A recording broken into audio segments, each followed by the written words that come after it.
Hello and welcome to this video course on how to generate micro-targeted leads with a survey funnel.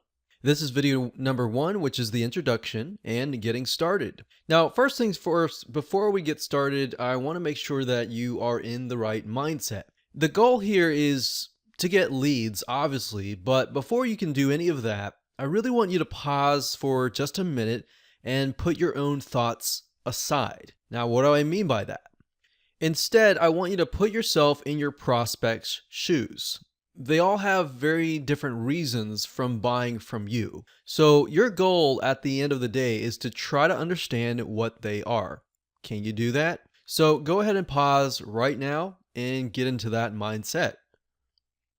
Now what I want to do is give you a quick overview of what's inside this video course. Video number 1 is the introduction, obviously. Video number 2 is listening versus speaking. So in this video, we're going to talk about a specific sales strategy that you're going to be using in this survey funnel and how it's going to be impactful in helping you get the right data so that you can convert more sales.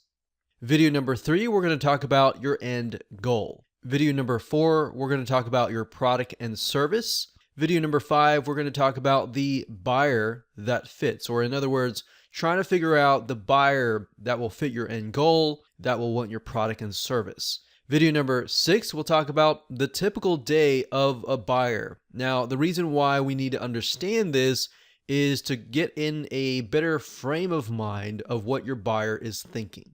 The more you can do with that, the more that you'll be able to convert them.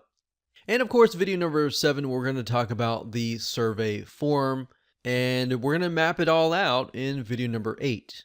And of course, there is a video number 9, and we'll basically take everything that you've learned, everything we mapped out in the mind map in video number 8, and we'll begin to implement what we discuss so that you can begin to segment your buyers, so that you will ultimately speak to them based upon their own needs. Now, in terms of getting started, you don't really need a whole lot. You just need to have your product and service. You need to have a basic understanding of your customers. If you don't really understand them to the T and all the way to down to the detail, we're going to get at that in this course. You're going to need to have access to a form builder, and we will suggest 2 form builders that we have found very useful. And of course, you'll need an email autoresponder system. And last but not least, you will need a mind map flowchart system or a piece of paper. We recommend lucidchart.com. You can use a piece of paper, but you'll see why in just a minute that using a piece of paper is not the most ideal situation, especially when you begin to map things out and you need to move things around. So with that said, let's move on to video number 2.